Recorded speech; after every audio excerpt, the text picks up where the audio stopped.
Good morning, everyone. Welcome to the regularly scheduled meeting of the Board of Public Works for today, Friday, October 26, 2018.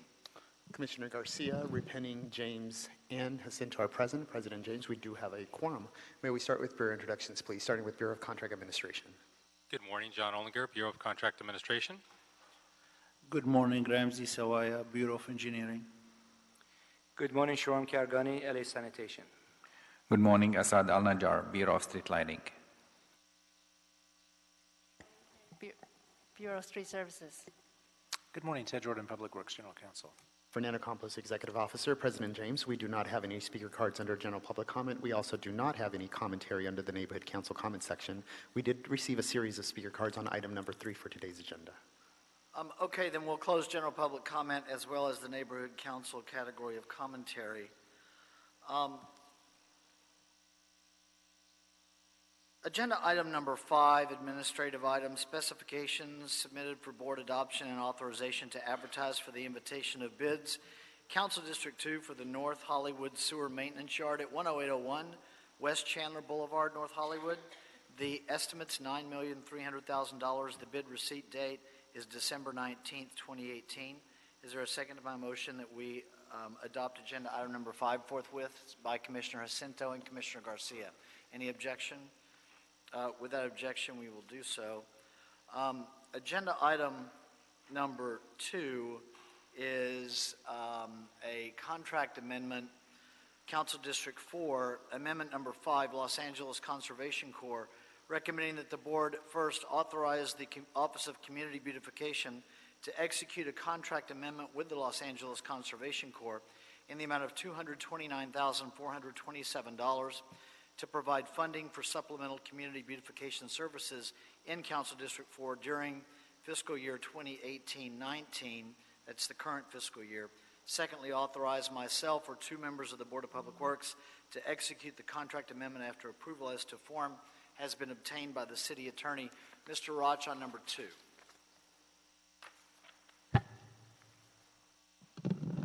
Good morning, Paul Roch, Director of the Office of Community Beautification. The Los Angeles Conservation Corps is one of the nonprofit agencies under contract with the Office of Community Beautification. They provide various community beautification services such as litter cleanup, weed abatement, alley cleaning, graffiti removal, tree planting, and other as-needed, as-requested services. The Office of Councilmember David Rue has indicated a desire for additional and supplemental services in his district beyond the baseline funded just through the regular budget. Therefore, he has transferred additional funding from discretionary accounts to the Board of Public Works contractual services account to support and fund these efforts.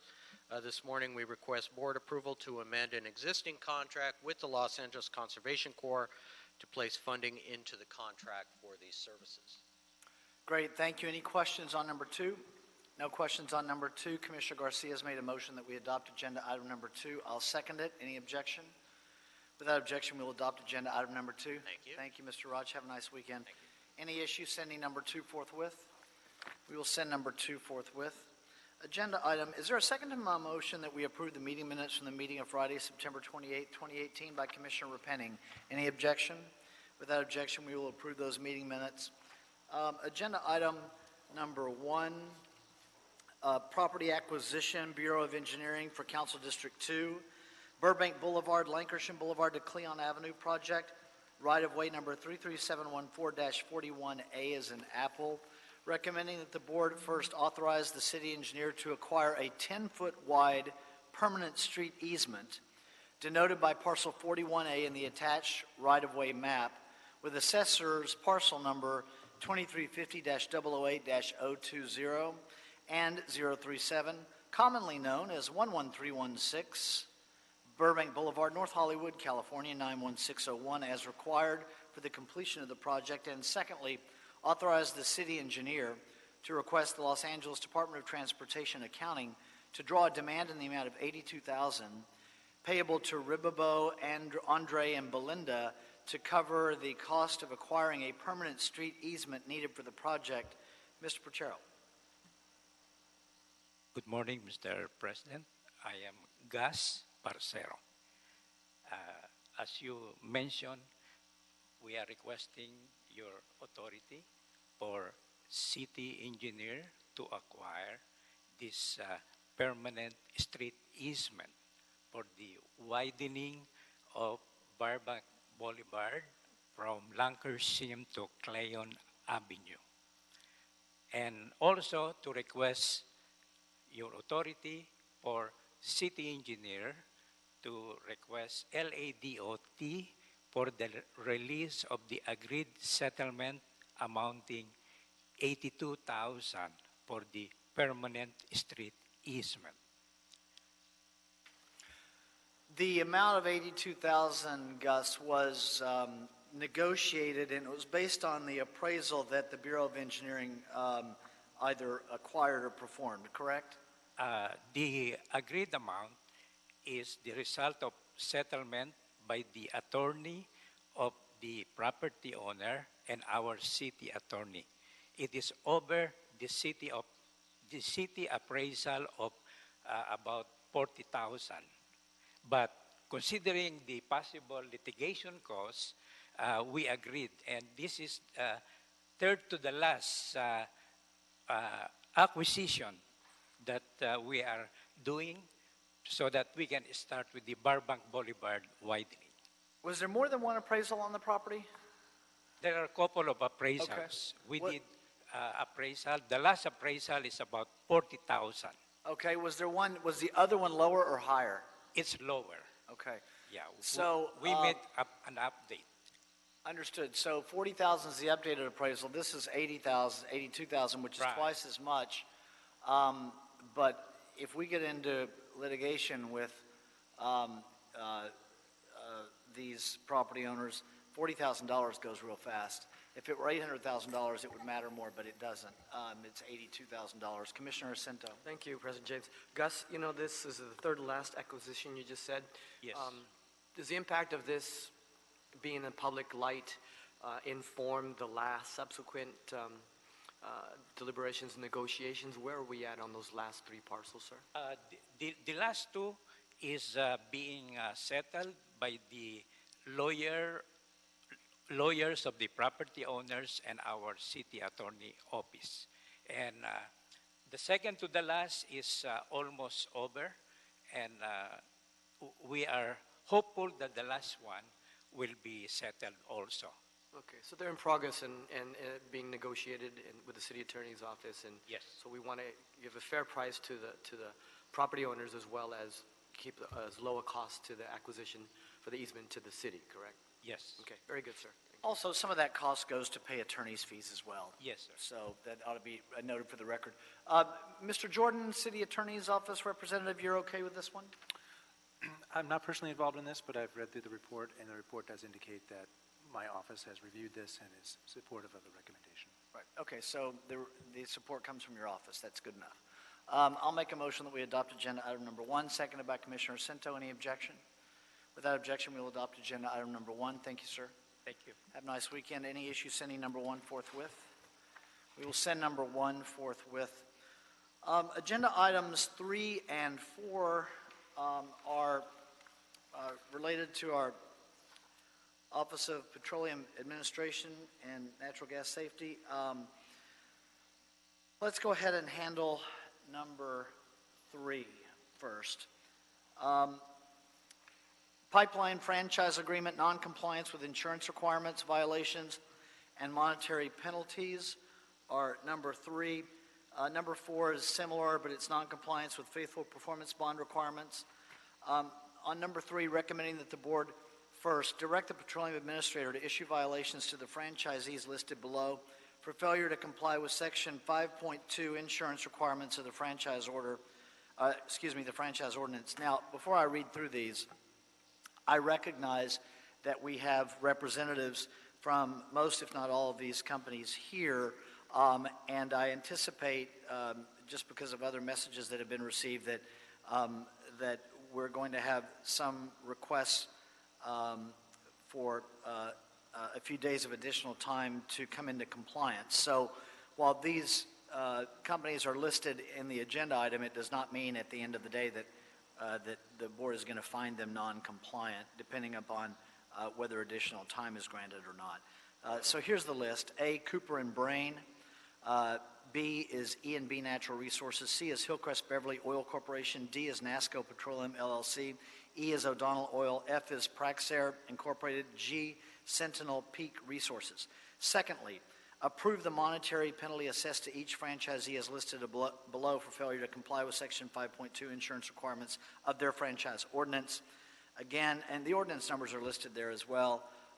They're all $10,000 each, and I've already listed the names of the companies. Mr. Intuck, you'll summarize kind of what we're doing here, and then I'll hear from the representatives and see where we go from there as to each of them. Good morning, President James, Commissioners Uduak-Joe Intuck, Petroleum Administrator. This morning we have, this was pushed over from a month ago, from September 28th to today. This has been an ongoing effort from our office the last 6 months in order to make sure that we're in compliance with our franchise agreements. We originally started with 33 different operators that were non-compliant, and today we're actually down to 6. So we've had an 82% improvement in the last 30 days of progress. And Thank you and congratulations. Thank you. One amendment or to note, item G, Sentinel Peak Resources came into compliance this week. Okay. So they should be stricken from the list. So stricken. All right. And so kind of give a little timetable.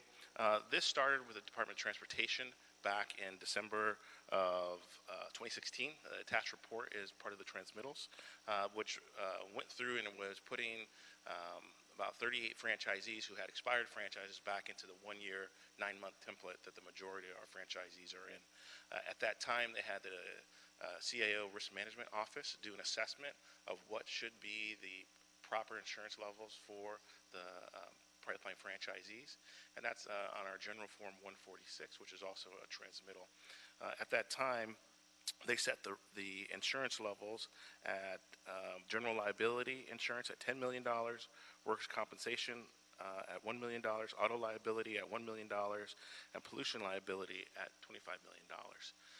Subsequent to that time, the council heard it at the Transportation Committee in January of 2017. It was adopted by the City Council in May of 2017, and the new ordinance became effective July 17, 2017. These documents were attached and were made available and have been available on the CAO's office website since that time. The function transferred over to our department in November of 2017. We asked for a reassessment in December from the CAO's office of the risk management. They came back February 8th with an updated report, Form 146, about the required insurance levels, and it was the same levels. One difference was it added gradual and sudden criteria for the pollution liability. In talking to the CEO Risk Management Office, they said that was always the requirements from back in 2016 when they did the assessment, and 2017 when it was ratified. It just was itemized on the form to us when we asked for the update. Beginning in March, we started the process of evaluating. We sent the first letter of violation in April of this year, April 28th. We had a subsequent second notice of violation, August 28th, and we had the third notice of violation, September 12th. And as we've gone through this process, we've had hundreds of communications with different franchisees, either through email or phone call or in-person meetings, to explain and review and show the process that was outlined both in our franchise agreement, which is in our standard contracting provisions, and also on the CAO Risk Management website, and the insurance documents that outline the steps and processes of how to become compliant. One of the key things of reviewing with folks is it's not just sending us a copy of their insurance. They have to have their insurer upload it into a third-party verification system with the CAO Risk Management Office. And then the CAO Risk Management Office has to review and say, yes, this is compliant, or no, it's not. And so the folks that we have on the list, the 6 operators now, we have not received approval from CAO that the insurance that they have on record is compliant. And so that's why we're here today. We're probably about 160 days past the time frame of having this hearing as outlined in our franchise, but we've been working diligently and trying to be flexible as possible with the various operators. And we have people who have various types of commodities in different parts of the city, and so it's been quite an endeavor for our staff, substantial staff time the last 6 months going through this process. And this is the first time our office has done this, and some people have told us this is the first time it's ever been done, to go through and make sure that folks are compliant. This does align with the mayor's executive order on reducing liability, and so it's in the city's effort. And I think I'll let the operator speak, and then if any follow-up questions, I'm here for. Great. Thank you, sir. Appreciate it. And thank you for, Uduak, I know it's been many months many months of work to really, I mean, we started this office after many, many years with you, when you were literally a one-man shop. That your office has grown accordingly, and you've had decades of catch-up work to do, and we appreciate your hard work and the hard work of your team and the team that you built. Thank you.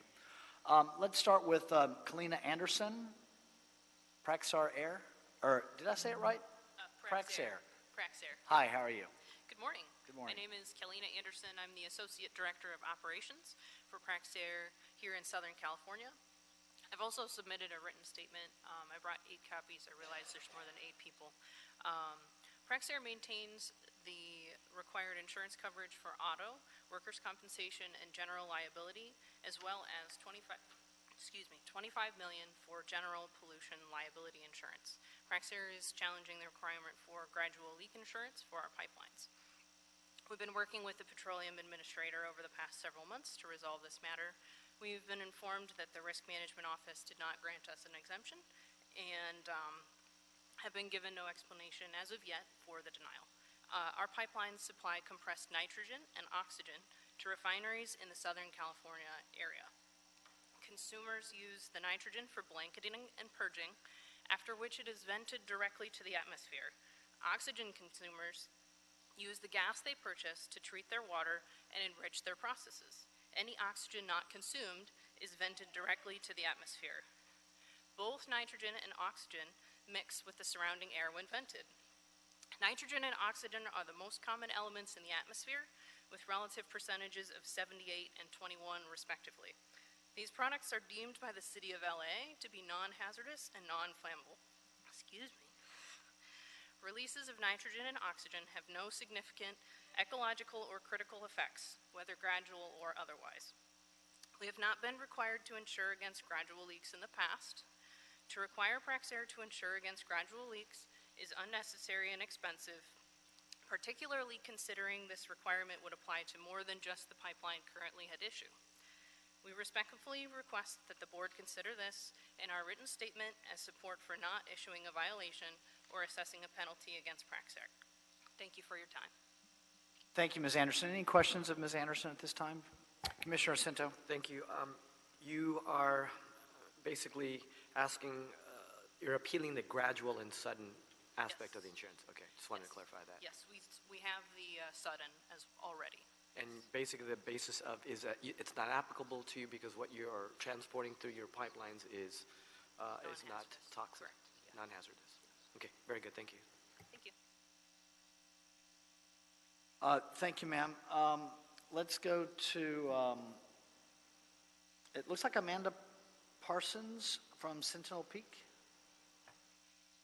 Oh, she left? Okay, and Sentinel Peak, we struck off the list already anyway. Thank you. Took care of that speaker card. William Coffey, representing O'Donnell Oil. Good morning, sir. Good morning, and thank you, Board, for taking the time to hear my comments this morning. As indicated, I represent O'Donnell Oil, LLC, and I have also submitted a letter that outlines our position in regard to our opposition to the attempt to assess a fine today, and I'll just briefly go through those points. To begin with, we also have joined in a letter from SEPA, the trade group from Mr. Zierman, that I believe was submitted October 10th, requesting a 60-day continuance of this hearing to try to work through and resolve these issues. And just to identify the points in my letter, the franchise agreement that we've had with the city for several years, the insurance requirement section is section 5.2, and it has a specific process to be followed, public hearing notice, et cetera. And it would only apply if operations of the grantee change, thus requiring a modification. In other words, operations of O'Donnell. None of that happened here as far as we know, and this process was not followed under 5.2 as far as we can tell with regard to updating these insurance requirements. Moreover, there have been no change in operations by my client that would have triggered any need to update insurance. In fact, the pipeline that my client has installed pursuant to this franchise agreement is not even in operation. And its purpose would be only, if it was in operation, to carry water from, we have a oil production, and would be to take water separated from the oil and transport it. So it's our position that 5.2 has not been complied with. In addition, the notice comments in support of the notice to assess a fine today had indicated that O'Donnell's coverage had expired as of October 9th, and that is not accurate. O'Donnell does have effective coverage in place and has submitted proof of that coverage as of last week. Now, that coverage complies with what the franchise agreement requires under 5.2, which is the $5 million general liability, $1 million for auto and workers' comp. We do not have the $25 million sudden and gradual, but we do have all of the other insurance in place. Now, finally, with regard to O'Donnell, we're a very small operator, a very small company. We have gone out to try to see what it would cost to get this $25 million sudden and gradual, and it's, if we could even get it, which we have been unable to even find the insurance at this point, the indications are it could cost up to $175,000 a year just for the premium, which is prohibitive. And When you say you can't find it, I mean, have you made efforts in the past year to find it? yes, we've been working through our insurance broker, and the one potential insurer we've found out there, the quote was an estimate of around $175,000 a year, which is just cost prohibitive for a company of our size. And like Praxair, the water, first of all, the pipeline is not even in operation at this time, but we obviously have paid consideration and have a permit that the city provided back in 2010 that's still in effect and gives us that right. But the water is not a hazardous substance that we would be transporting in that pipeline. It's not covered by CERCLA or RCRA or any other environmental. It's just not a hazardous waste. So again, I believe the insurance requirements that's attempted to be applied here really doesn't fit for what we would be transporting if it was actually in operation. And again, it's just the cost is prohibitive for a company of our size. When you say a company of your size, what size is it? We operate a total of 12 wells. Okay. I don't have numbers. I mean, when I say a mom and pop operation, it's pretty much that. Less than 20 employees? How many employees? 2 employees. That's less than 20. One of them is here and her husband. All right, thank you. And they acquired this franchise back in 2010, have paid all the franchise fees, done everything else, Okay. and have insurance that's called for in here.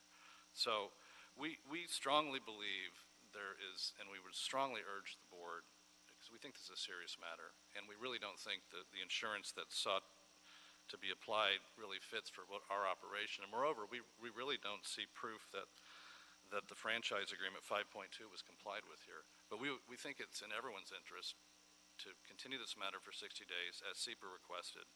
And one final note, just on the $10,000 penalty, I mean, I've laid out the grounds why I don't think there's any basis for that. But beyond that, we're not operating the pipeline currently. So at a minimum, the note in the file or in the support of the assessment was that there was some kind of higher risk that would justify this maximum fine.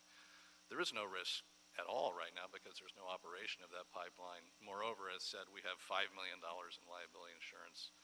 So there's just no justification at all for any penalty at this point, and we would respectfully request that the board continue this matter for 60 days and allow O'Donnell and the other operators to work through this issue either by coming up with some kind of resolution on the insurance side or ultimately, if necessary for O'Donnell, dealing with the fact that they don't have a pipeline that's currently operated. So thank you for your time. Thank you, Mr. Coffey. Any questions for Mr. Coffey at this time? Okay, thank you, sir. Thank you. Let's go, actually, 1 second.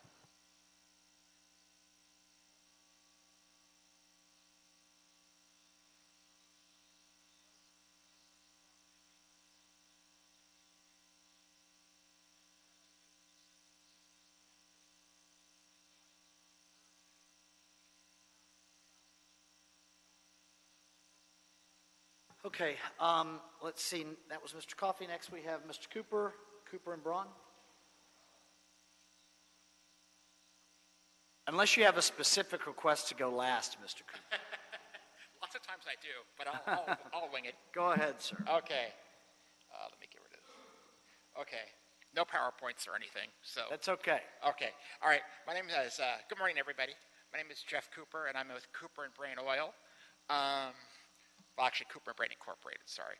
We're a small, family-owned oil producer. We've been in business in the city of Los Angeles now. Well, actually, my grandfather worked in the city in the 30s and the 40s.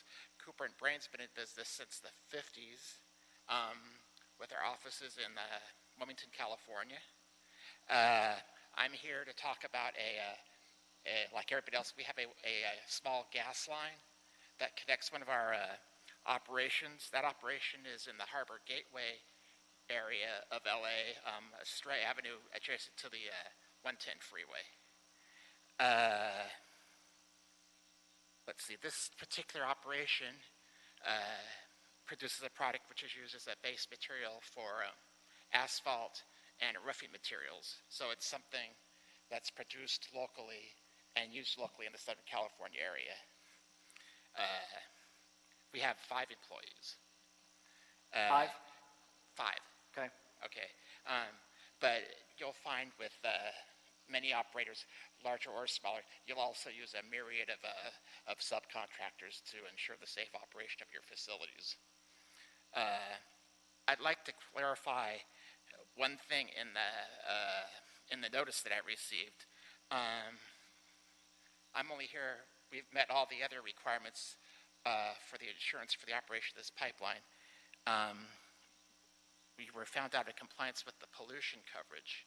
I'd like to assure you, it reads like we don't have pollution coverage. We do have pollution coverage, and it's at the limits that are required.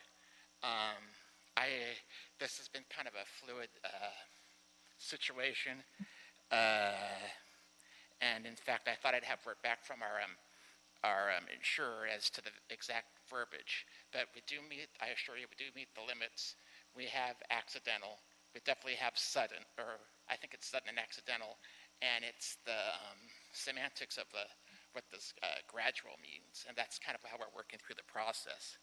Why it's new to us is that we've never been requested to have this gradual coverage before by any other regulatory entity in California. So that's where the problem is.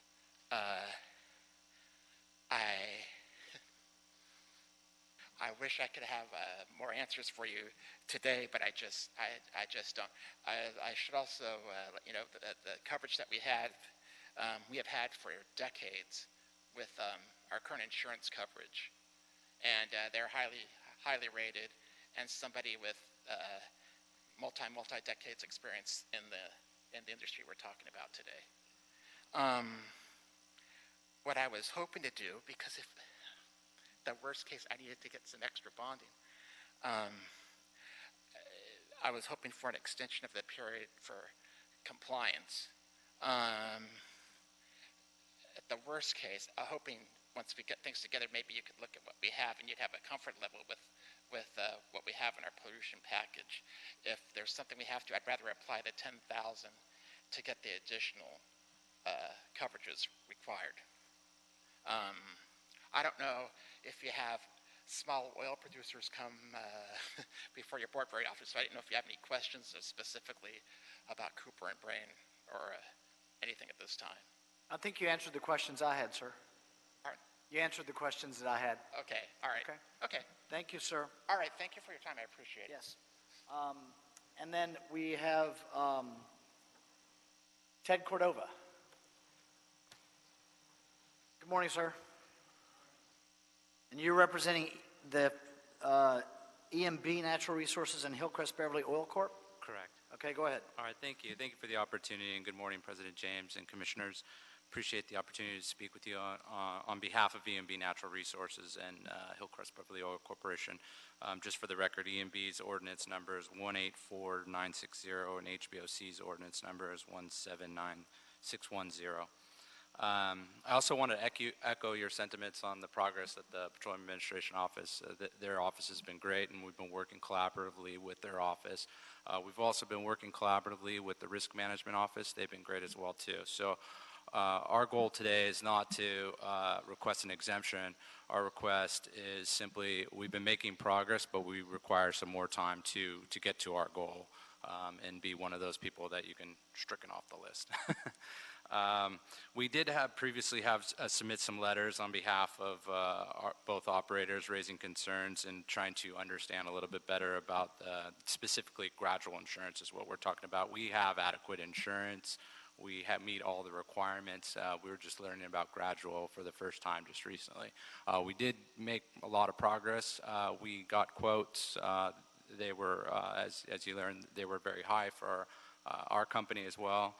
And we had some conversations with risk management, and they introduced some other alternatives that our company can look at, such as self-insurance. Now, our company doesn't have a formal insurance department, or we've never done that before, so we respectfully ask that we could have some more time to get there. Something like that is a substantial change for us.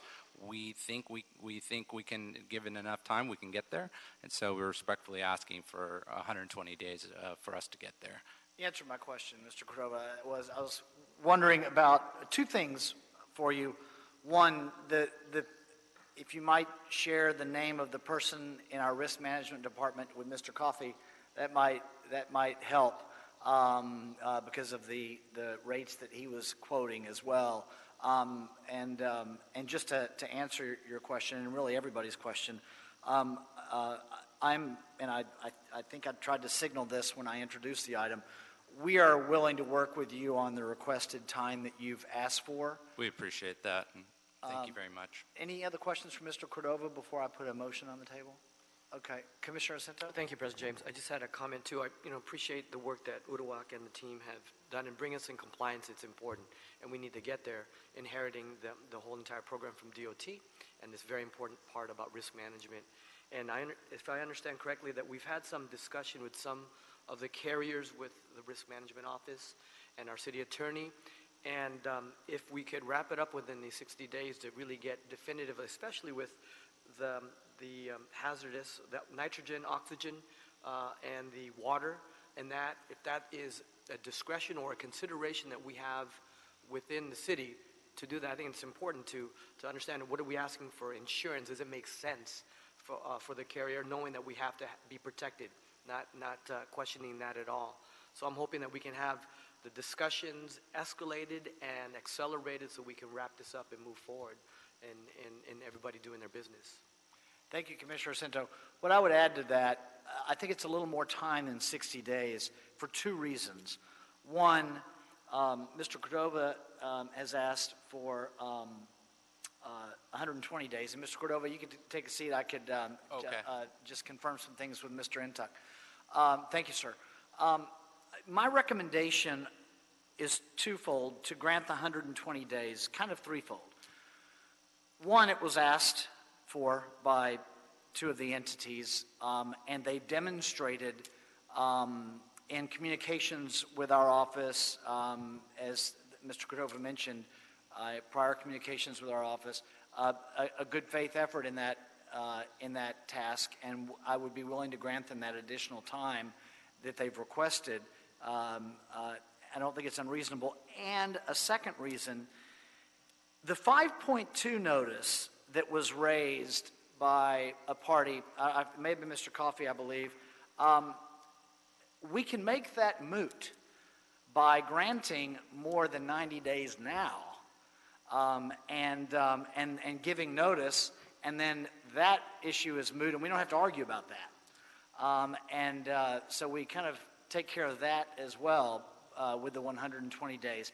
And third, the reason that I like the 120 days, but I want to hear from Mr. Intuck about it, is that there are some substantive issues that were raised by Ms.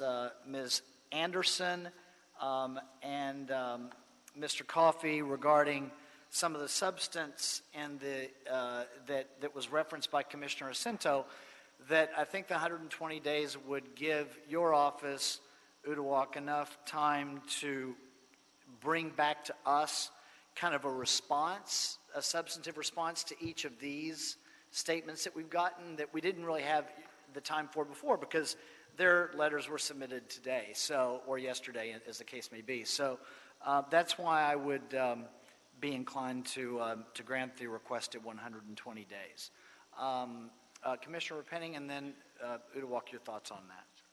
Sure. I just want to appreciate the work of your office, Uduak, and bringing us to this point today. And I appreciate the back and forth, the discussion. I know we're pretty much down in the weeds here today, but I just wanted to take a step back and appreciate your mission.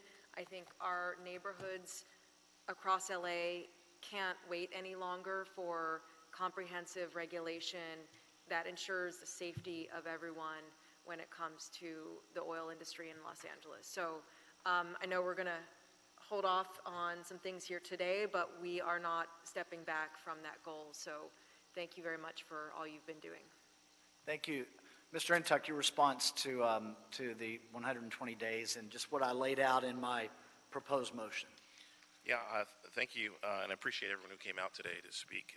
I am in agreement with that for 5 of the 6 entities. One that I wouldn't recommend was Entity D, NASCO Petroleum.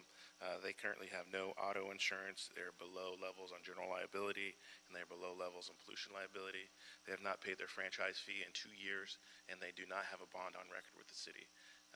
And we have reached out and called and emailed them numerous times, and they were notified and invited today, just as everyone else who's here today.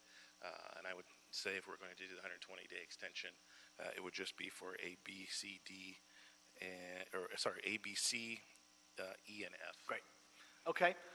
We anticipated that might be the case, that we wouldn't do it on all of them. So I agree with that. So I will revise my motion accordingly with Mr. Intuck's statement. So my motion would be that the recommendations are granted as on agenda item number 3. We're going to cover number 4 quickly in a moment. But agenda item number 3, the recommendations are granted as to D, NASCO Petroleum LLC, Ordinance 184966. That's the recommendation 1 and 2.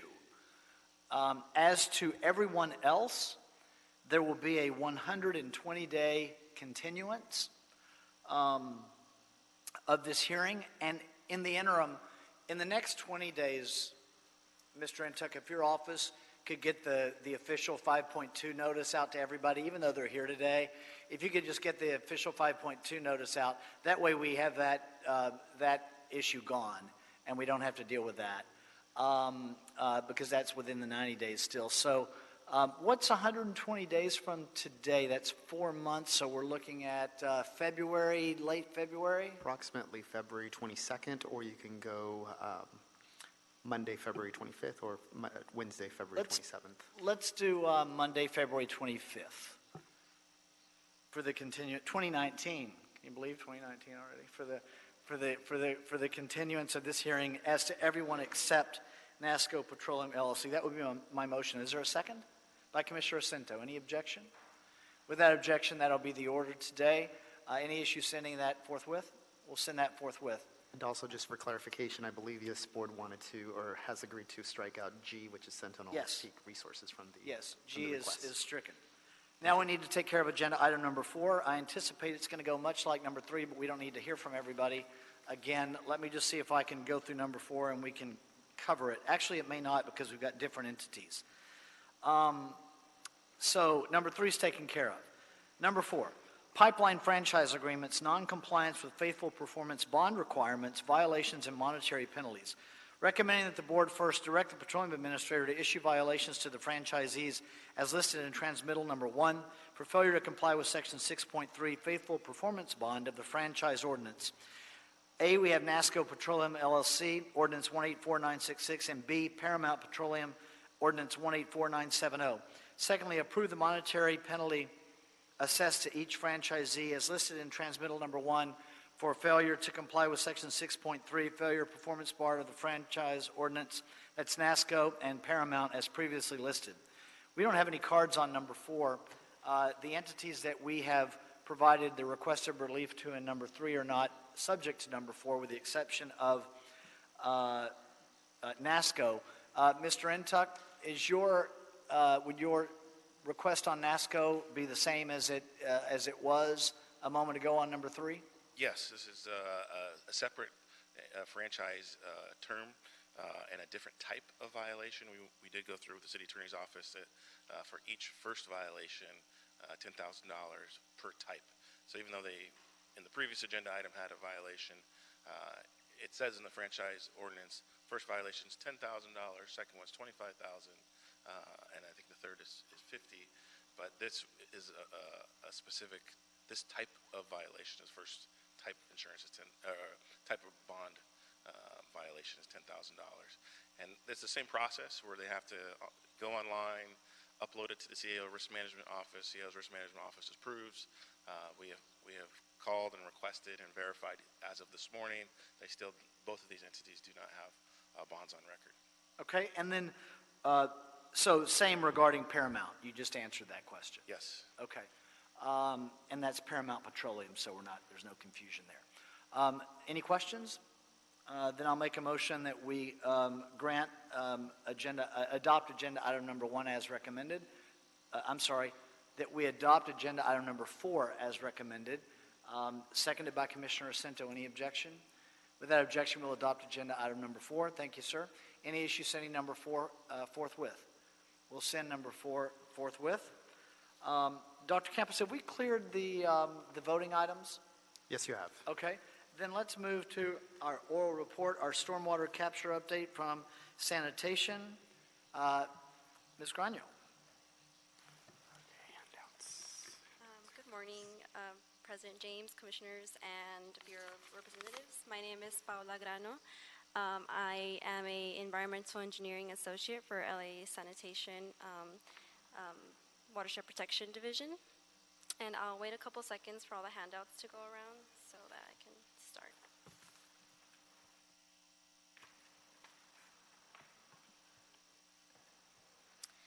So I'll be reporting on the stormwater capture projects for the green stormwater infrastructure. Starting with slide 2, I just want to give a brief summary. Projects are strategically integrated and vary by watershed need. They vary from the institutional to residential scale with low-impact development projects, LID projects, to distributed green street scale to the regional scale. Moving on to slide 3, examples of LID projects include cisterns, rain barrels, planter boxes, wetlands, bioretention swales, and dry wells. In the last quarter, the LID counter approved 1,365 projects, and 601 projects received a certificate of occupancy.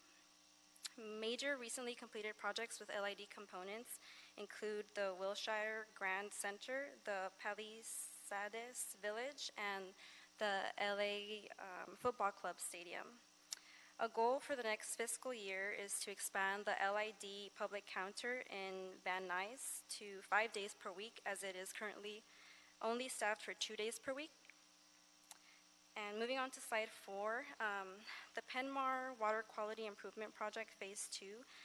This project has a drainage area of 1,468 acres and an estimated runoff capture of 200 acre-feet per year. Construction is 100% completed. captured stormwater is currently being treated and disinfected and routed to the sewer. And after approval is obtained from the LA County Department of Public Health, the treated water will be used for irrigation. Moving on to slide 5 for Temescal Canyon Park Stormwater BMP Phase 2. The project has a drainage area of 1,590 acres and an estimated runoff capture of 50 acre-feet per year. Construction is 99% completed, and it is also awaiting approval from the LA County Department of Public Health so that the treated water from this stormwater will also be used for irrigation. Moving on to slide 6 for the Albion Riverside Greenway Park project.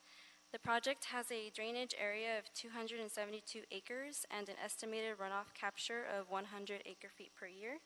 Construction is 80% completed, and it will recharge the groundwater by use of infiltration galleries, bioswales, and permeable paving, and it will be completed around March 2019. Moving on to slide 7 for the Argo Drain Subbasin Facility. The project has a drainage area of 2,400 acres and an estimated runoff capture of 100 acre-feet per year. Construction began this month, October 2018, and will recharge the groundwater by use of clarifier for initial treatment and infiltration galleries. It should be completed, our estimated completed date is April 2021. Slide 8 shows the Bradley Plaza Green Alley project. The project has a drainage area of 4 acres and estimated runoff capture of 5.5 acre-feet per year. The project design is 50% completed, and construction is estimated to begin in the first quarter of 2019. This will be the first shared alley in Los Angeles, and it will include slow-moving traffic and amenities for community gatherings, including shade structures, trees, shrubs, benches, and a stage area. Slide 9 is the Van Nuys Boulevard Great Street project. The project has a drainage area of 100 acres and estimated runoff capture of 95 acre-feet per year. Construction began in August 2018 and will recharge the groundwater by use of permeable gutters, bioretention swales, and dry wells. The estimated completion date is February 2019. Slide 10 shows... Ms. Garno, can I go back to the Bradley Plaza Green Alley project? Yes. What council district is that in? Bradley Plaza. CD7? Okay. 7. Thank you. Go ahead. Yes, so slide 10 is the Lancashire Boulevard Great Street project. The project has a drainage area of 67 acres and estimated runoff capture of 73 acre-feet per year. Project design is 99% completed, and the project will recharge the groundwater by use of bioswales and dry wells. Moving on to slide 11, it's the Vision Zero Complete Streets program. So LA Sanitation is providing technical assistance to the Bureau of Engineering on the construction of bioswales and dry wells at various streets. Roscoe, Venice, and Temple Streets are currently in construction. Main Street will start construction January 2019, and Reseda and Avalon will follow in May of 2019. Slide 12 shows upcoming events. LA Sanitation is currently hosting road shows, including tours for green stormwater infrastructure facilities and projects in various council districts. The events started on October 6th and have continued every Saturday up to November 10th is what's currently scheduled at. The tours will be hosted in Council District 10, 6, 2, 14, 1, and 3. And to learn more, you can go to the lacitisan.org/roadshow. Any questions? Thank you. Any questions? Commissioner Jacinto. Thank you, Ms. Grano. Is this your first time presenting? Yes, it is. Excellent. Good job. Thank you. Great slides. You know, the total acre feet per year, you don't happen to have that. There's a lot. For all of them? All this stuff in this report. Okay.